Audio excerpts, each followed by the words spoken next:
Aabot sa 1,000 na mga persons deprived of liberty o PDL ang pinalaya ng Bureau of Corrections matapos makumpleto ang kanilang sentensya sa kanilang mga nagawang krimen. Sa New Bilibid Prison, pinangunahan ni na Acting Justice Secretary Frederick Vida at Bucor Director General Gregorio Pio Katapang Jr.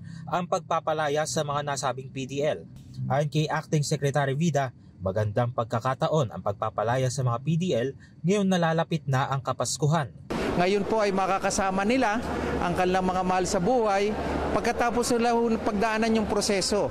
At ang atin nga pong panalangin, sila ay may karampatang kakayanan na bumalik sa kanya-kanyang lipunan. Habang pinagbabayaran ang kanilang sentensya sa loob, dumadaan ang mga PDL sa spiritual reintegration at hinuhubog ang kanilang skillset at pinaiigting ang kanilang reintegration habang papalapit ang pagtatapos ng kanilang sentensya. Sa pakikipag-ugnayan po natin sa DOLE at sa iba-ibang ahensya, nabibigyan po natin sila ng pagkakataon, ng oportunidad. Ayon rin sa kalihim, napapalaya ang mga PDL sa maraming kadahilanan. Meron iba dyan na serve na nila yung sentensya nila. Meron dyan, subject siya dun sa GCTA, Good Conduct Time Allowance. May iba't iba. Meron namang iba dyan, doon lumabas yung desisyon ng korte na acquittal, diba? Na acquitted. Meron dyan, parulado naman.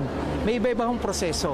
Pero lahat po yan ay pinag-aaralan ng ating mga abogado at iniisa-isa lahat ng kanilang records. Tuloy-tuloy rin ang ginagawang proseso ng Bucor para sa pagpapalaya ng mga PDL at pagpapaluwag ng bilibid sa pamamagitan ng pagtatayo ng mga super maximum facilities sa mga regional facilities bilang bahagi ng long-term plan ng ahensya. Magmula nang maupo si Pangulong Ferdinand R. Marcos Jr. sa pwesto, aabot na sa tinatayang 28,000 na PDL na ang kanilang napalaya. Nakatulong po dito ng isang malaki pag-aayos po ng records, yung mga karpeta po ng ating mga digitization. Gumagamit na po tayo ng teknolohiya at syempre po dagdag sipag. Marami po tayong nakikipagtulungan sa atin sa bagay na ito. Wala nang hindi gumagalaw yung proseso. Pag due na siya, na dapat iproseso.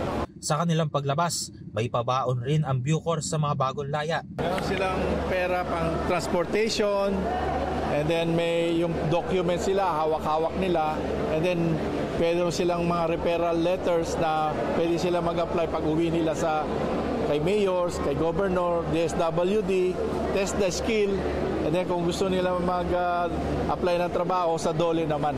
So, well-equipped sila pag uwi nila sa mga bahay nila. Isa sa mga bagong laya ang 61 taong gulang na itatago natin sa pangalang Juanito na nagmula sa Balanggiga, Eastern Samar. Taong 1995 nang mahatulan ng reklusyon perpetua si Juanito dahil sa kasong rape at noong 2000 nang siya ay dalhin sa loob ng bilibid. Para kay Juanito, naging maganda ang kanyang pamamalagi sa loob ng bilibid dahil sa magandang pakikitungo sa kanila ng mga tauhan ng Bucor.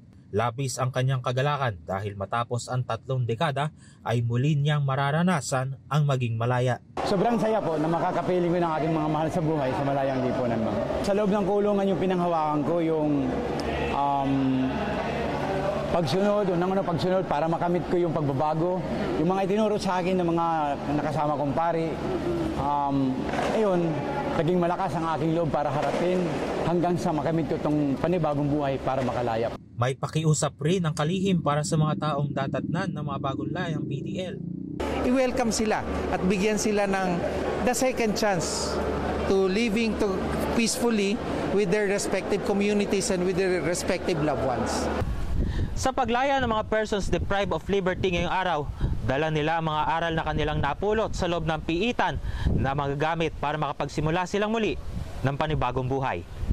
Para sa Integrated State Media, Gab Villegas ng PTV.